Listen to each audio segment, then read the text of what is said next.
Hi everyone, my name is Austin. And after completely losing my mind trying to review Batman and Robin, a film that I did not want to review, never want to watch again, and I regret ever putting that in front of my eyes, I figured we might as well review something good, like we usually do on the show. Because I don't want to review bad movies anymore, or at least not for the foreseeable future. So, instead I'm going to review a movie that's actually good, and it's the holiday season, so it's got to be holiday themed. And what better one to pick than really something you can watch both Christmas and on Halloween for that matter. So, ladies and gentlemen, without further ado, today we are reviewing The Nightmare Before Christmas. Directed by Henry Selick, produced by Tim Burton, starring Chris Sarandon and Catherine O'Hara. So, without further ado, let's talk about it. Oh, and by the way, Merry Christmas, Happy Holidays, and Eddie, could you do us a little favor and sing us a song?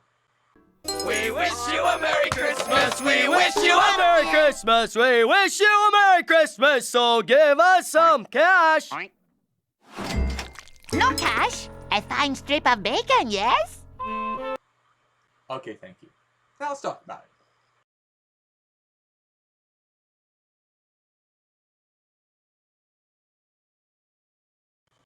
For those who know nothing about this classic, I'll supply you with a general idea of the story the film is telling, and from here you can make the decision to keep watching, or stop right now, watch the film, then come back. It's all up to you. Anyway, this is Jack Skellington, the Pumpkin King of Halloween Town, not that Halloween Town, and whose cousin I believe is a Perlman, the Sausage King of Chicago, and who pretty much leads Halloween Town's residents in the celebration of its namesake holiday, much like how Pearl Diamond leads her community in their celebration of their namesake in Twinleaf Town. However, by this point, Jack has grown weary of being the Pumpkin King because, well, when you do the same thing over and over again, it gets boring and repetitive. Why do you think I'm doing this review as opposed to doing more Batman? Or what Ace calls this channel by doing Star Wars content. Though I really should do more alternative videos. Maybe like discussions or something like that. Anyway, Jack eventually stumbles upon trees with doors on them, each holiday themed and leading to different worlds, to which Jack walks through the Christmas door, discovering Christmas Town and becoming enamored by the holiday. He soon returns to Halloween Town, relaying its residents of his discovery, and decides to do a little takeover for Santa Claus, or as he is called, Sandy Claus, with the residents pitching in despite not really understanding Christmas all that well. Really, that's the plot. I dig it. The whole idea of wanting to do something new after doing the same old is a concept I understand wholeheartedly. And while it may not go according to plan, it does make for a great ride from start to finish. Now let's get to the production.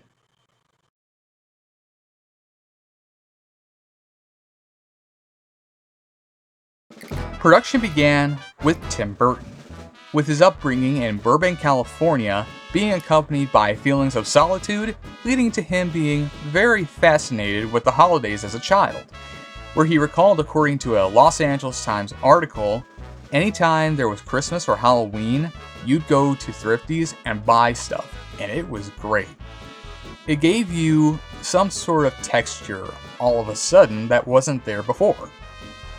Following the completion of his 1982 short film, Vincent, Burton, who was at this point working at Walt Disney Feature Animation, wrote a 3-page poem titled, wait for it, The Nightmare Before Christmas, taking notes from TV specials like Rudolph the Red-Nosed Reindeer, How the Grinch Stole Christmas, and the poem A Visit from St. Nicholas, and had intended to adapt the poem into a televised program with narration performed by Vincent Price, Burton's favorite actor, but also did consider other ideas, including a children's book.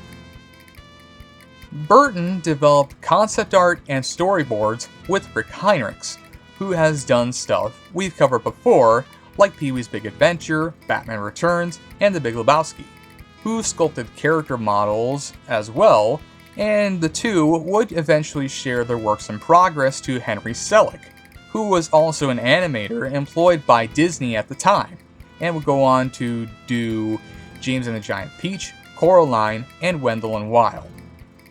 Following Vincent's success, Disney began to ponder the idea of making The Nightmare Before Christmas either as a short film or potentially a half-hour holiday special. But this would soon stall due to its tone being too weird for the company.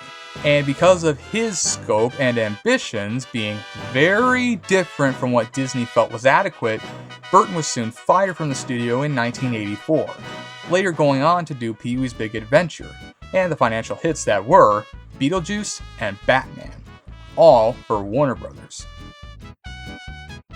As time passed, Burton regularly thought about the project, and in 1990, he found out that Disney still had the film rights, so he and Selick opted to produce a feature-length film that would expand on the poem's storyline, with the latter directing the project. Selick even turned down working with MTV on a TV series based on his short film Slow Bob in the Lower Dimensions to direct The Nightmare Before Christmas.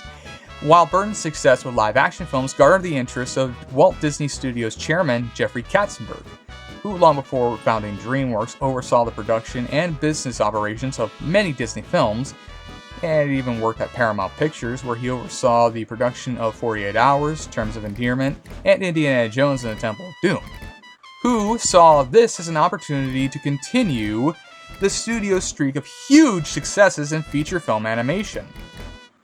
Disney anticipated The Nightmare Before Christmas would showcase the capabilities of technical and storytelling prowess that Who Framed Roger Rabbit helped incentivize, with Walt Disney Pictures president David Hoberman believing that Nightmare would be a landmark in terms of Disney's image, where he said that the studio could do many different things outside of the usual. The Nightmare Before Christmas was the third film with Burton's involvement that involved Christmas, following Edward Scissorhands and Batman Returns, but Burton did not direct himself because of his commitment to Batman Returns, not to mention his pre-production work on Ed Wood, and also was an interest in having to put up with the stop-motion process, as it's a very slow process that requires a lot of time and patience to get done. The results are usually worth it, but they don't come easy.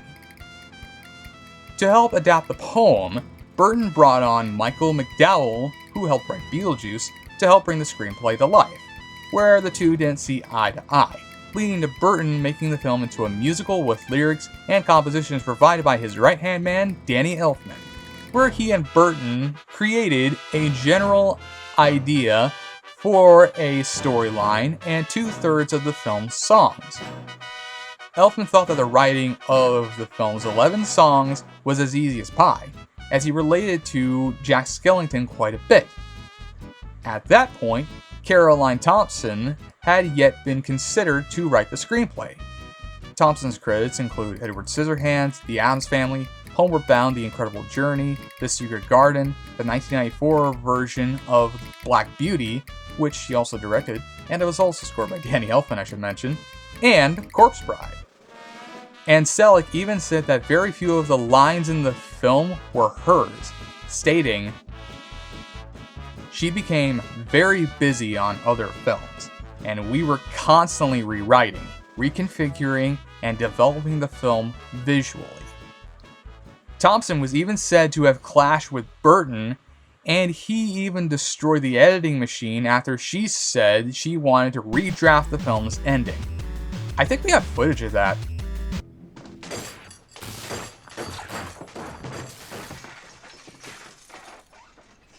Excuse me, Chief.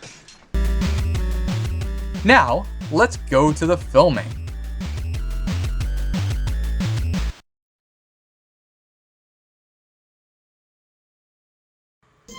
For the filming, Henry Selick and his crack team of animators commenced production in July 1991 in San Francisco, California, utilizing a crew of over 120 workers working with 20 sound stages for the shoot, with the late Joe Ranft from Disney being hired as a storyboard supervisor, while Eric Layton was hired as an animation supervisor, who was a co-director for Dinosaur, an animation supervisor for the 2006 version of Charlotte's Web, an animation director for Peter Jackson's King Kong, and was the lead animator for Coraline.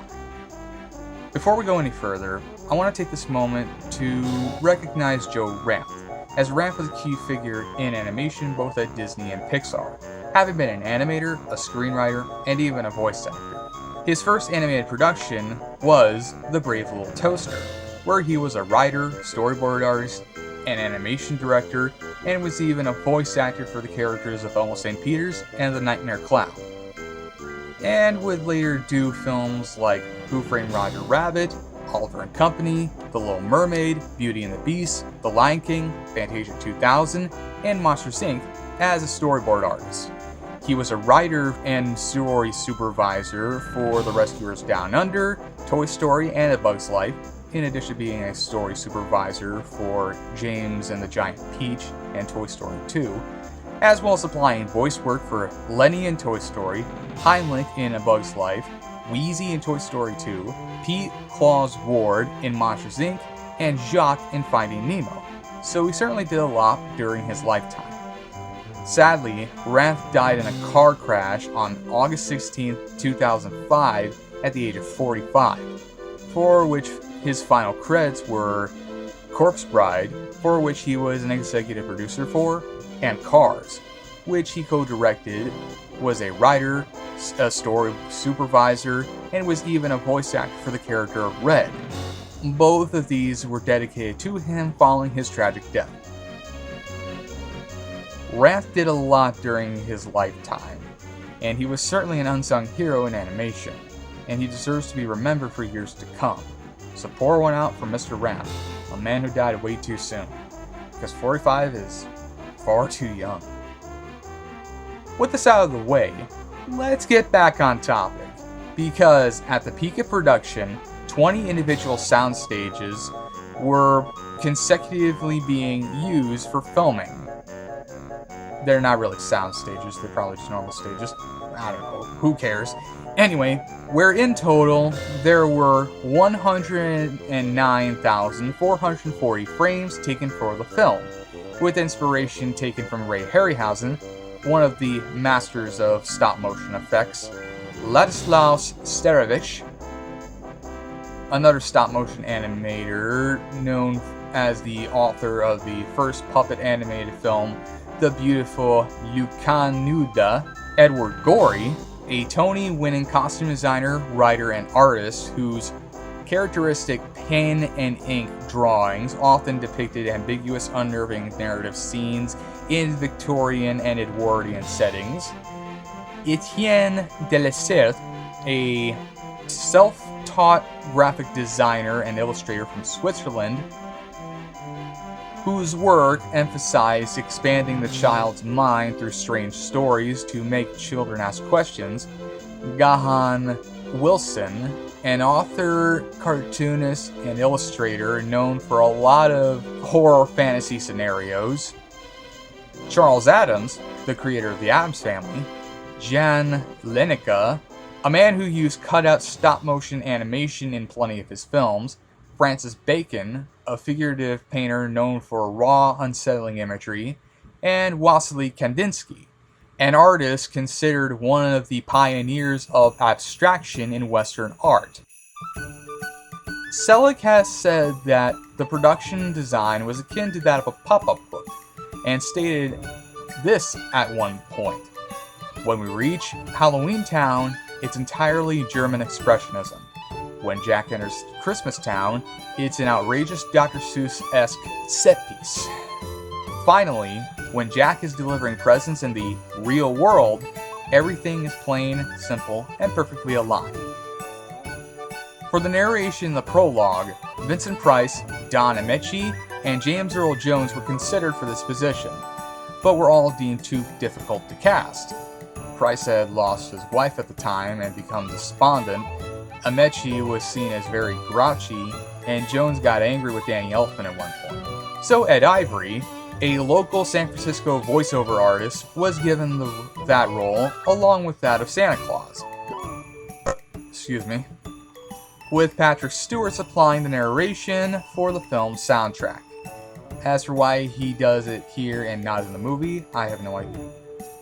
Moving to the direction of the film, Selleck discussed, "It's as though Burton laid the egg and I sat on it and hatched it.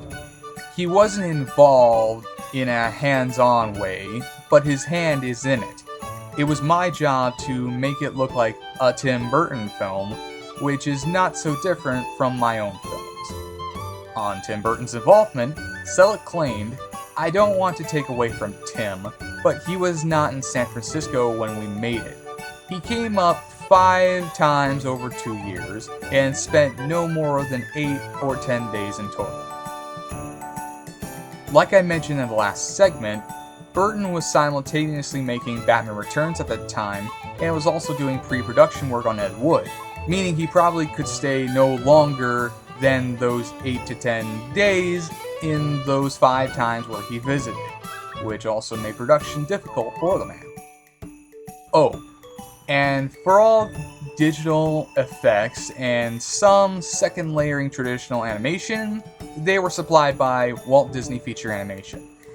Not that surprising, but I thought we'd mention it anyway. The last things we should mention are that the filmmakers produced 227 puppets to represent the characters in the film, with Jack Skellington having at least 400 heads to allow the expression of every potential emotion, while Sally's mouth movements were done through a process known as the replacement method, with one person stating this: "During the animation process, only Sally's face, mask, was removed in order to preserve the order of her long, red hair. Sally had 10 types of faces, each made with a series of 11 expressions, an example being eyes opened and closed and various facial poses, and synchronized mouth movements. The stop-motion figurine of Jack would later be recycled for Captain Jack and James and the Giant Peach, another Henry Selick film.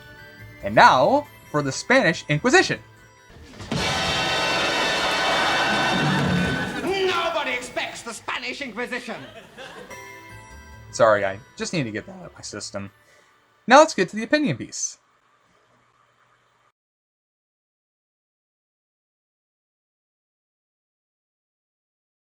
The Nightmare Before Christmas is a wonderful film. And really, it's a magical film that charms and entertains with just how much fun it offers, whether it be for the young and the old. I've not stopped thinking about this film since I saw it when I was 11, probably even earlier than that, and after finally acquiring a copy of it some time back, I always make sure to put it on both Halloween and Christmas. The best times to watch it, I might add. But you already knew that now, didn't you? In case you aren't aware, the animation is incredible and still holds up years later. Excuse me. As every character has fluid movements, plenty of expressions, and really shows just how amazing stop motion is when you see it in action. Stop motion is a form of animation I love seeing on the screen, whether it be the Rankin Bass Christmas specials like Rudolph the Red-Nosed Reindeer and Santa Claus is Coming to Town, the works of Aardman Animation, Gumby, various productions involving Ray Harryhausen, the works of Laika, or especially productions where Go Motion is involved. Stop motion is awesome, and I love seeing it here as a key focus to the whole film, especially with how the film looks and feels. Plus, with some more traditional animation also showing up for certain parts, it also has some other cool effects to enhance the experience. Another thing that's magical is how you can tell this is both a project from Tim Burton and Henry Selick, as this definitely feels like something that could only come from the mind of Tim Burton, a guy who has a particular look and feel that in this film is very apparent, as it definitely feels like something from the director of Beetlejuice, Pee-wee's Big Adventure, Batman, and Edward Scissorhands. What with its gothic set design for Halloween Town, the whimsical nature of Christmastown, and all of it blending together to create something truly beautiful and majestic. But while Burton's name is most definitely attached to it, you can also tell this is from the director of James and the Giant Peach and Coraline, as Henry Selick's style of directing is very apparent from the get-go, because really, Selick and Burton's styles blend together so well it's almost hard to tell who's who. But when you factor in how he did a lot of the work because Burton was off with other projects, Selick really more than carried the whole project, and is fairly indicative of the work that he would go on to do, meaning he came a long way from being an in-betweener for Pete's Dragon and Who Framed Roger Rabbit. Another way you can tell about the film's quality production is the cinematographer who helped shoot all of the film, that being the late Pete Kazachik, who would later do James and the Giant Peach, Corpse Bride, and Coraline. It feels dynamic and stylish, and helps bring the animation to life with every frame and still showcased in the film, which again is as smooth as butter. And Kozachik helped bring it all to life, as he also did the effects work for a lot of films, including for 2 films mentioned that he helped shoot. And as you can tell, the production design is amazing, because each world is really unique from the next. From the German expressionist feel of Halloween Town, which feels like something out of the Cabinet of Dr. Caligari or Nosferatu, to Dr. Seuss style reminiscent here in Christmas Town, to the normal nature of everything else in our world, it is fantastic to look at and fits with the environments that the characters inhabit, because they both feel indicative of their respective holidays. Even just the character designs feel indicative of the holidays they belong to, as each feels like there's something out of Tim Burton's head, what with the eyes and shapes. They really do feel like some of the things that Burton was or would go on to work on, as while he may not have directed this, he would do stop-motion animated films such as the aforementioned Corpse Bride and Frankenweenie. So, you can tell this was one of the masterminds at work here. It really feels like a book you'd read when you want to entertain the kids on Halloween, and then read it again around Christmas because of how it looks and feels, and I love it for that reason. But of course, you have the voice cast, and it's a great voice cast, filled with Tim Burton regulars and other phenomenal talents. Starting with Chris Sarandon as Jack Skellington, the main hero of our story and one of the best protagonists in animation. Danny Elfman also provides the same voice. Jack is a very likable and identifiable character, as you get the sense that he's a character who's done the same old for years now and wants to do something different for a change. Something I can get behind. Like I said, I have ideas for other videos. I just do reviews because I have plenty of ideas for those as well. So, when Jack finds Christmas Town, he chooses to play Santa with his own special twist, which ultimately doesn't turn out great, but it helps reinvigorate his desire to be the Pumpkin King every Halloween, and while he makes mistakes along the way in the name of his misguided attempt to become Santa, he eventually corrects them and does what's right. Jack is a fantastic character, and the performances from Chris Sarandon, who provides Jack's speaking voice, and Danny Elfman, Jack's singing voice, are both fantastic, with Sarandon giving a compelling portrayal of a character wanting to do something new, making him one of the lost leading men for a Tim Burton film, in a category populated usually by Michael Keaton and Johnny Depp, and Elfman providing his singing talents to the character, and doing a damn fine job of it.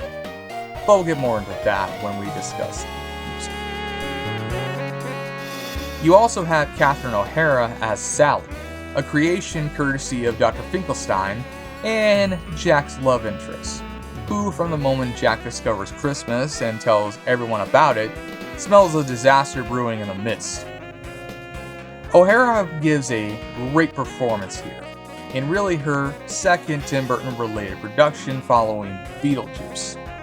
As she's charming and compelling as the ragdoll-esque being who is head over heels for the Pumpkin King, but sees him shrouded in his misguided endeavor to become Santa Claus in the name of doing something new, conveying a wide range of emotions and also showcasing her own singing voice, and not just for songs about her dog. God loves a terrier.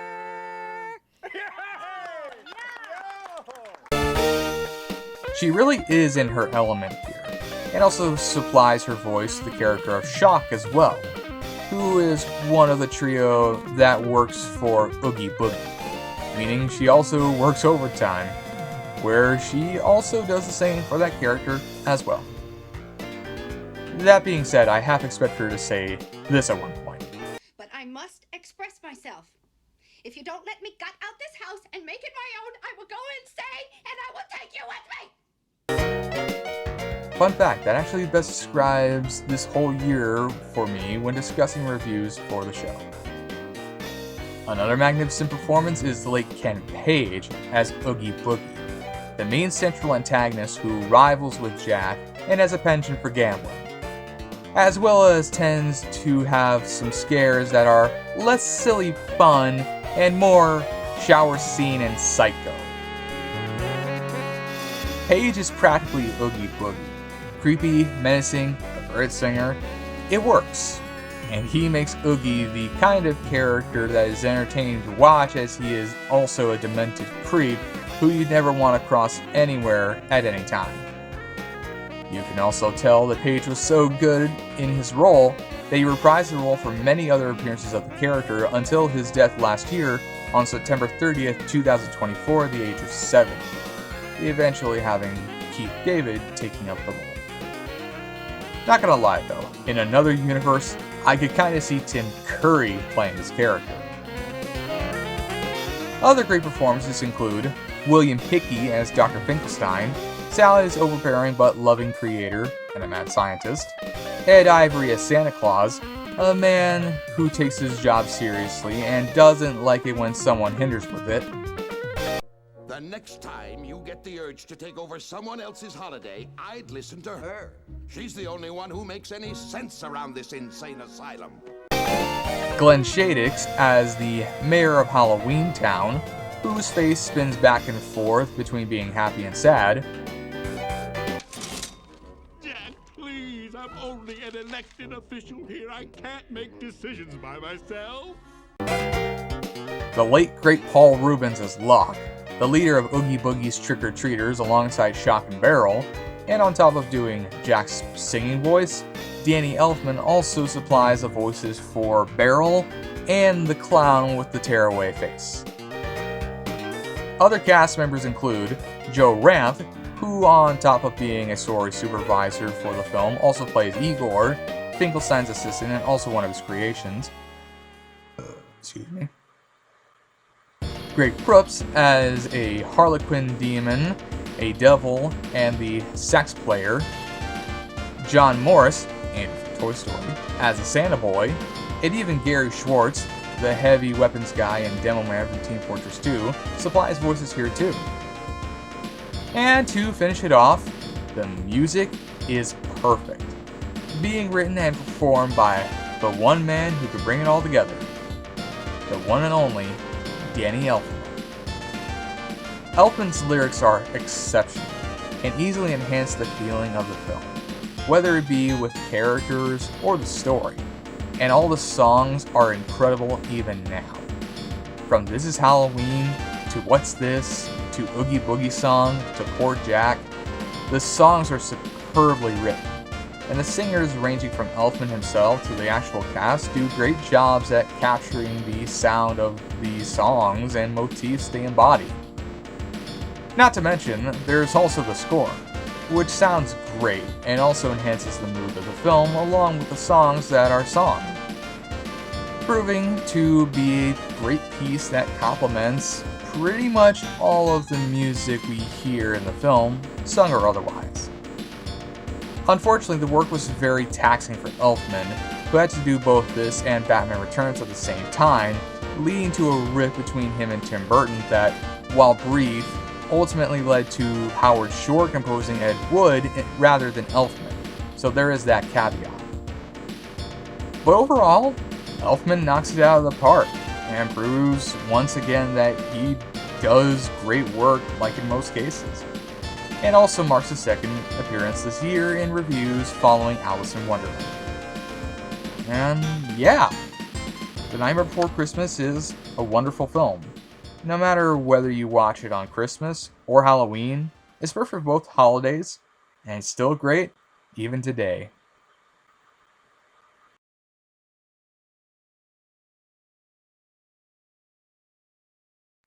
Leading up to its release, it was intended to be part of the Walt Disney feature animation lineup, but because they were unsure of it being safe for kids, a sentiment that Henry Selick believes was the case, Disney opted to have the film released under the more adult-oriented Touchstone Pictures banner, and plastered Tim Burton's name on the project, calling it Tim Burton's The Nightmare Before Christmas, which, as Selick claims, was a decision made 3 weeks prior to the wide release, and Burton explained that it was a brand thing, which he was never really sure about. This would soon be rectified in 2006 when the film was re-released in 3D, complete with the Walt Disney Pictures banner placed right in front of the film. The film had its initial release on October 9, 1993 at the New York Film Festival, before getting a wider release on October 29th, where it grossed $50 million on a budget of $18 million, which made it a moderate sleeper hit. And when it was re-released in the years of 2006, 2007, 2008, 2009, 2020, 2023, 2024, and 2025, they each brought in respective grosses of $11.1 million, $15.9 million, $2.6 million, an additional $2.6 million, $10.4 million, $6.1 million, and $966,637, adding the gross to a total of $180.5 million. It also gained positive reviews from critics, as Roger Ebert praised the film for its visuals, songs, and for being something he found creative. Peter Travers of Rolling Stone found it magical in terms of breaking the mold of animation being strictly for children, and James Berardinelli said this: "The Nightmare Before Christmas has something to offer just about everyone. For the kids, it's a fantasy celebrating 2 holidays. For the adults, it's an opportunity to experience some light entertainment while marveling at how adept Hollywood has become at these techniques. There are songs, laughs, and a little romance. In short, The Nightmare Before Christmas does what it intends to: entertain." It even received an Oscar nomination for Best Visual Effects, losing of course to Jurassic Park, but I mean, it did get that Oscar buzz. Since The Nightmare Before Christmas's release, Disney has made sure to create lots of merchandise and promotions for the film, including action figures, books, games, art crafts, and fashion items. And since 2001, Disneyland has given the Haunted Mansion holiday attraction a theming inspired by the film, featuring characters, decorations, and music from the movie, something shared with Mickey's Not So Scary Halloween Party and Mickey's Halloween Party. Also, Jack Skellington hosts the Halloween Screams and Not So Spooky Spectacular fireworks shows at Magic Kingdom. The host there is the Ghost Host, and Disneyland, where Jack hosts the whole thing. Same goes for the Frightfully Fun Parade. The film spawned 2 video games, those being The Night Before Christmas Oogie's Revenge and The Pumpkin King, with the former acting as a sequel to the film and the other functions as a prequel.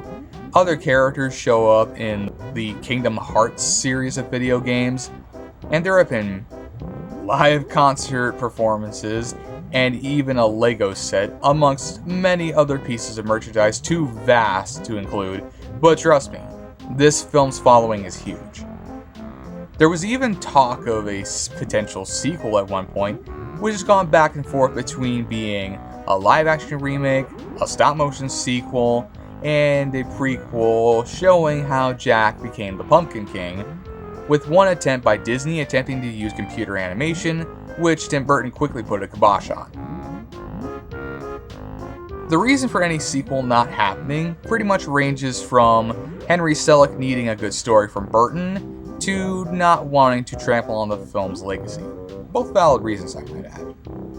Really, at the end of the day, the closest we'll get to a sequel is Oogie's Revenge, which features a majority of the cast returning for voiceover performances, and even Chris Sarandon has a good singing voice. So, it's pretty impressive. But yeah, it's left quite a mark, and after all is said and done, this film will still continue to leave an impact long after time has passed. The Nightmare Before Christmas is a beautiful film and a great film for really Halloween and Christmas. And I highly recommend that you go and check it out. Whether you decide to pick it up on DVD or on Blu-ray, it's got a lot to offer and it's still fun even now. It's very well animated. It's got great songs and music. The performances are top-notch. It's very charming and humorous, and overall, like, I mean, it's great stuff, really. Like, if you haven't seen A Nightmare Before Christmas, go check it out, because you owe it to yourself. And really, after reviewing Batman and Robin, I think I needed this palate cleanser. So, yeah. And so, with that, this concludes my review for The Nightmare Before Christmas. I hope you enjoyed it, found it entertaining and educational, and made you want to seek out this movie. And I know I definitely enjoyed talking about it. So yeah, with that, I wish for you to have a happy holiday season.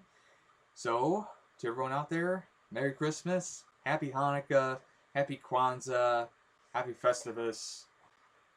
Just happy birthday, Jesus. Like, have a good holiday season, everyone. Well, I will catch you later.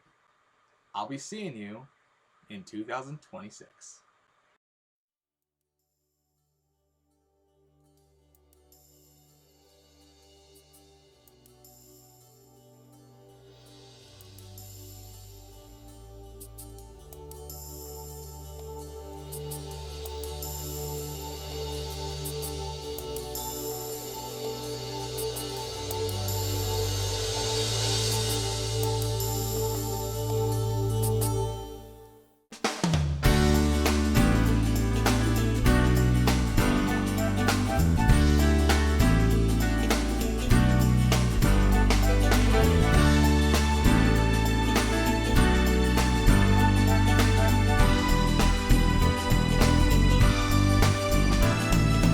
In a dream I could see you're not far away. Anytime, any place, I can see your face. You're that special one that I've been waiting for, and I hope you're looking for someone like me. In my dreams, I can hear you calling me in the night. Everything's so sweet in your... I'm very sorry for the inconvenience, sir. Take him home first. And apologize again.